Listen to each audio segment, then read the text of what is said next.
Hey guys, so what's been happening in the hobby this week? Well, I thought we'd have a bit of a discussion on Infinity. So it's time. Now I know I've just released a video by the time this one comes out on, when is enough, in terms of the number of games you play and all that sort of thing. And I talked about the overwhelming nature of that and all of those sorts of things. But, I'm going to continue to soldier on and go through and do a lot of these sub games and have a go and see where that is for me, you know what I mean?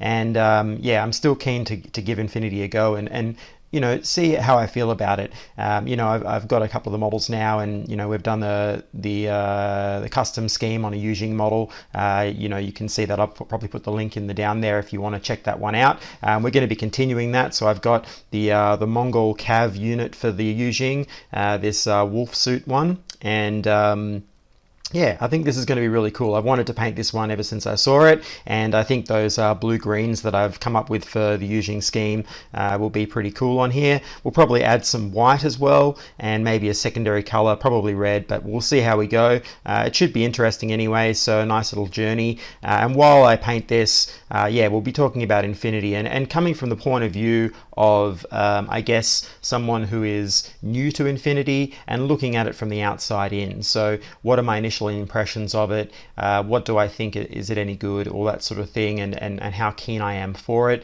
both from a painting perspective and a gaming one. So we'll take a bit of a stab at like discussing that and giving my first impressions, and then as the year progresses, this current year, by the time this video comes out, progresses, I'll obviously get a chance to play a game. Now that I'm part of a sort of a gaming group and so on, a couple of the guys do play Infinity, so I'll probably get a chance to have a go at it and get a bit more of a deeper insight into like how cool the game is. So yeah, but we'll be doing these videos on a lot of them.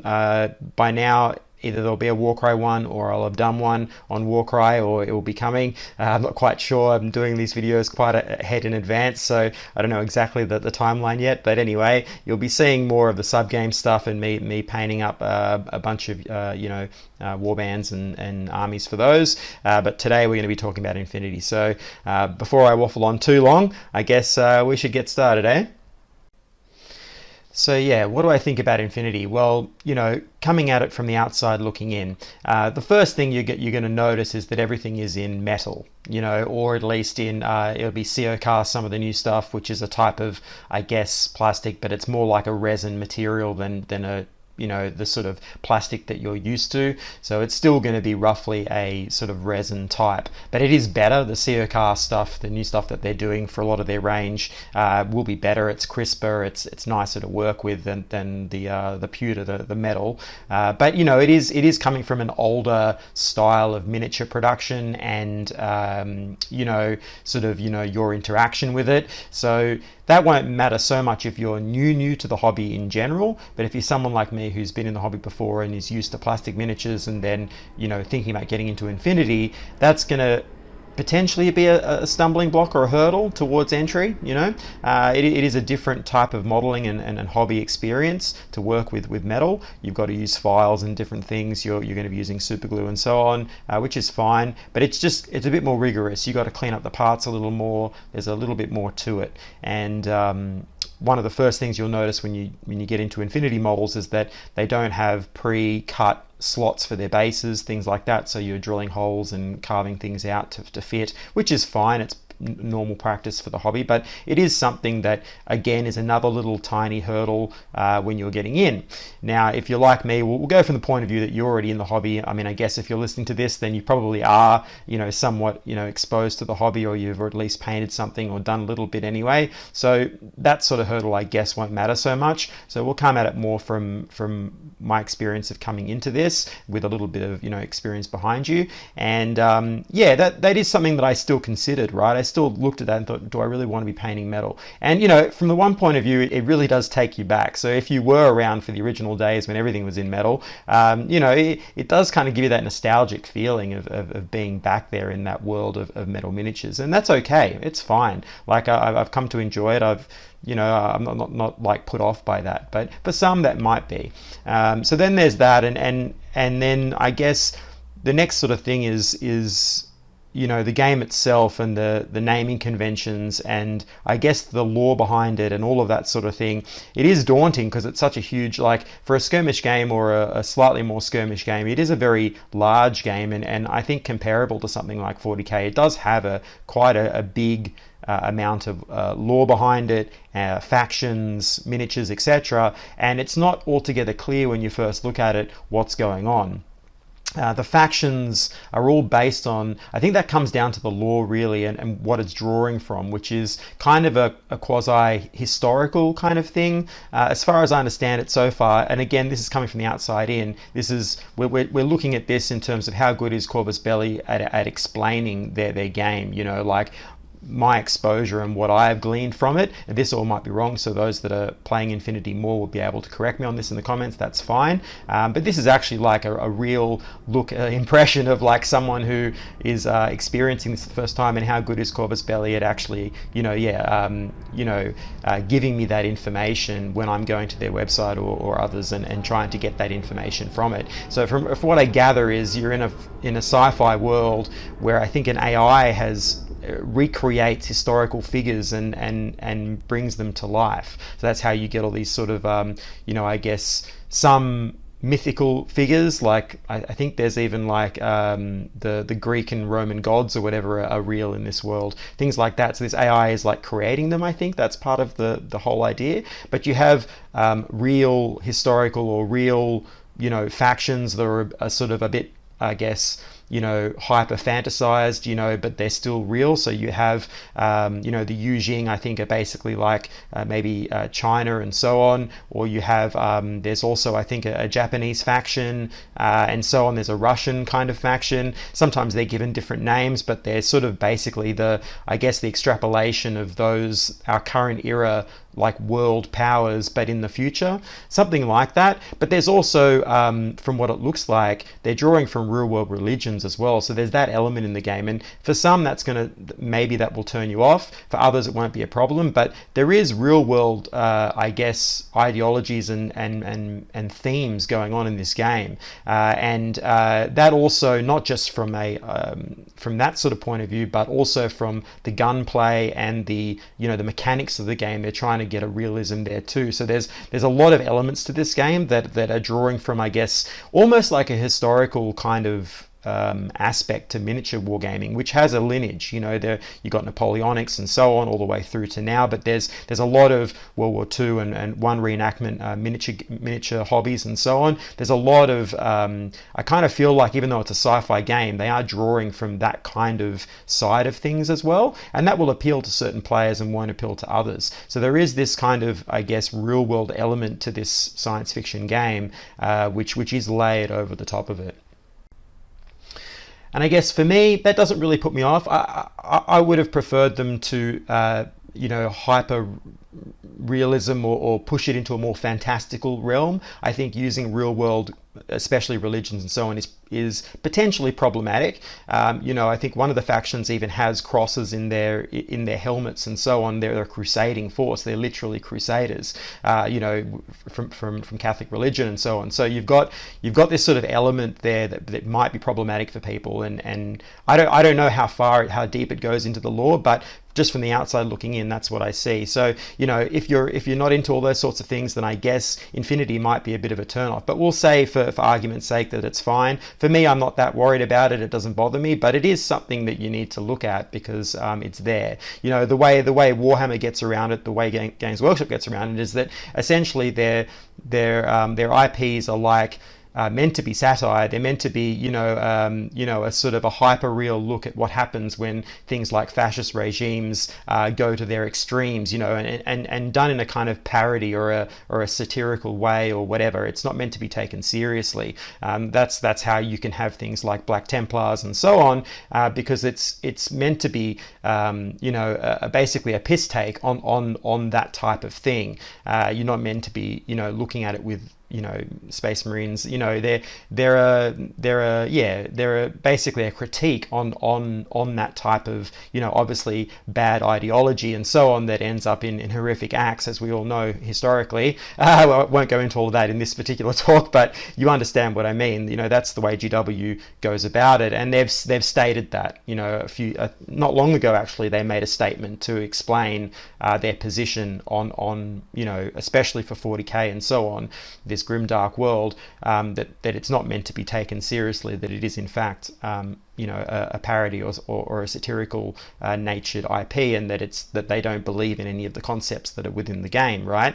And that's how you're meant to sort of access it. And I think for Infinity, I'm sure they take the same stance, but it's just interesting the differences between that and, let's say, Warhammer. So there's that. And then, so now moving into the actual game. So I've been waffling on now in that initial intro, but I think it's worth saying because it is something that is there, and it's the first thing I noticed actually. And that then goes into, we'll talk about the gameplay and how that affects gameplay in a second, which does actually have quite a lot of positive aspects. Games Workshop has been influenced a lot by Infinity and the way that they function in the game. We'll talk about alternating activations and so on, and reactions and all that sort of thing in a minute, but it does influence their writing too. So Corvus Belli obviously isn't, I guess their native language isn't English, so you get a lot of interesting descriptions that are in English for their units, and it's quite a mouthful, right? So like this particular miniature that I'm painting is called the Blue Wolf Mongol Cavalry. I think it's armored tactical gear. Like, it's got a million words to describe what it is, right? And you understand that because when you translate other languages into English, they generally do have this sort of like long cadence, like sort of descriptor sentence, or even sometimes broken cadences where it doesn't quite, like it describes the thing, but it doesn't, it isn't the way a native English speaking person would describe that. They'd use a different way of describing it. It's hard to explain this unless you start reading a lot of the information that's there on their website or on their social media, and you tend to get that. And it's not a gripe on it or anything, but it does mean that it's a mouthful to understand these factions and what they all are. Like when I was first trying to understand it, it was very confusing to really understand which one was which and get that distinction. The other, I guess, stumbling block to it is that, because this is a sci-fi setting with all these mech suits and anime inspiration, a lot of it can when you're first looking at it, sort of all looks the same, and it's difficult to see those faction varieties. But once you expose yourself to it for a while, it does become more evident which one is which. But that is also another element to this, is that the descriptions aren't necessarily clear on the first looking. At least from my point of view, I didn't feel very clear as to what I was actually looking at. It took a while for me to understand what the differences are, but that's the same for Warhammer 2. Warhammer can be extremely overwhelming and complicated when you're first looking at it and trying to figure out what all the differences are, especially for something like Space Marines. That's a good, I guess, comparison there. Space Marines can feel all the same, right, when you're first looking at them. Although I do think that they're better color coded and separated out in terms of that, because you can instantly tell the difference based on a color. It's very simple. Whereas Infinity can be a little bit more complex in terms of the coloring and the differences between it and the sort of I don't know. Space Marines are much more simplified in their design, so I think that's a little bit more easy to understand. But others may argue differently to that. But anyway, so you've got this sort of whole entry into this game, and so I just wanted to get that off my chest, because that's the first thing I've noticed about this game is that there's a lot more there for you to really get past before you get to the juice, and I think that the juice is really rewarding. I'm excited to play the game, so I think that's where we'll now move into, I guess we'll touch on the hobby, and then we'll get right into this gaming aspect. So yeah, from a hobby point of view, they're a lot of fun. They're just like Space Marines and other hard-edge surface models. These models are offering you a chance to explore a side of painting that you might not get otherwise. From, let's say, a more fantasy point of view. It is offering you some really interesting ideas for painting, and I think that's where my excitement's going to come from, is that sort of interest in trying different things, because you've got all those panels, you can do faded colors and transitions and so on. It's very easy to do that because you're not it's got a flat surface basically. And so from that point of view, I think Infinity has a lot going for it. From a hobby point of view, there's a lot of interesting things that you can do there. And then obviously from basing and so on, you can set these things on different worlds, etc., just like you can with 40k. So there is some really fun things within the Infinity range that I think from a hobby point of view can be really rewarding. So I am excited to do that on this initial impressions. That is exciting. I'm definitely going to be exploring it more. So you'll see more videos on the channel for sure. So now on to, I guess, a gaming side. So what do I see from this game? So I've had a chance to read through the, I guess what they call it, the N4 rules, their 4th edition rule set, I guess, and then their Code 1, which is their I guess more simplified version or faster version of the game. So they're both, from what I can gather, based on the same core principles or rules, but then one is more streamlined than the other.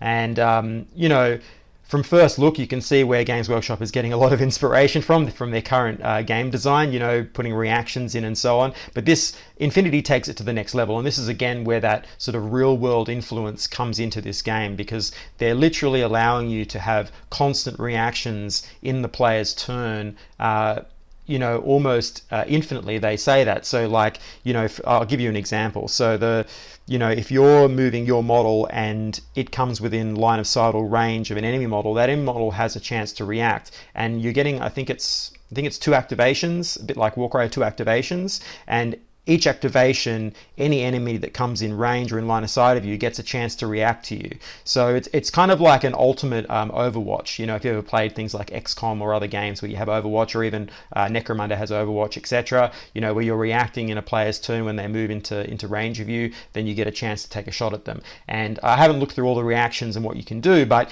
you're getting a lot of the opposing player during the other player's turn is getting a lot of chance to make choices. So you're very active. So the game's a very active game. Players are constantly doing things in each turn. And you can see that if you play Age of Sigmar, they've got reactions. You're seeing that there. It's a lot more limited, but they're there. But in this, you're doing a lot more, it seems. I might be wrong, but it feels like there's a lot going on for a skirmish game. You're going to be on the ball the whole time. Now, in some ways, that's really amazing and interesting and super fun. But in other ways, that could be also overwhelming and tiring as well, because you're constantly having to think. So I'm sort of one of those people, like, I'm getting into these games again for the first time and getting into all of these new games, and for me a lot of it can be a little bit overwhelming in terms of the amount of information you're constantly having to store in your mind and having to execute on the gaming board.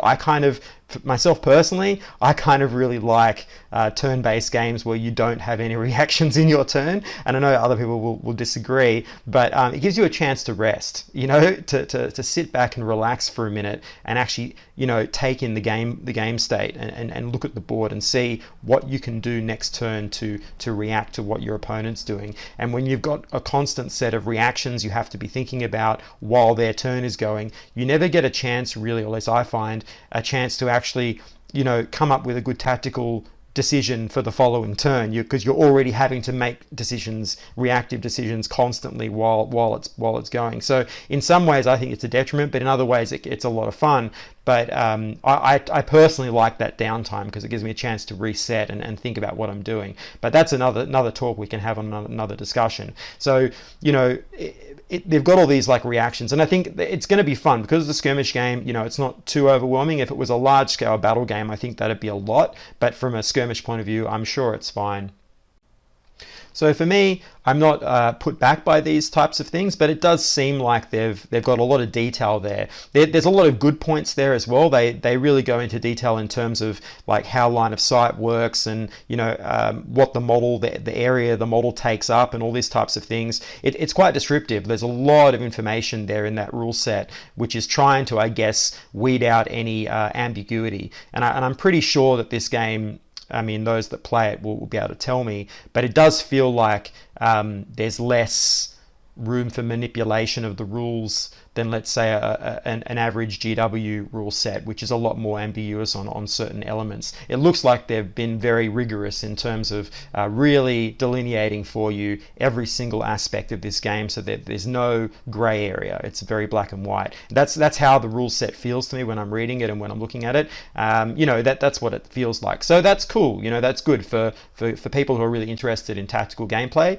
Infinity, I think, has a lot going for it from that point of view, and that's, I think, where I want to leave off this discussion, is that I do feel very positive about it, and it does have a lot of good points going for it, and so it'll be fun to have a go at it and see exactly where that sits and whether those impressions are actually true or not. Again, those that play it will be able to tell me, but I think there's a lot there that's really fun. It just has that initial, I think, that entry point could be streamlined a little more, and sort of some of these descriptions could be tightened up a little bit. They could employ a few good copywriters, native speaking English copywriters, to go through and just clean up some of the language to make it easier to understand what's going on, because it is definitely a barrier when you're first looking at it, for sure, in a way that Games Workshop isn't, I think, just because of the types of simplified words they use to describe the different factions. It's a lot easier to understand.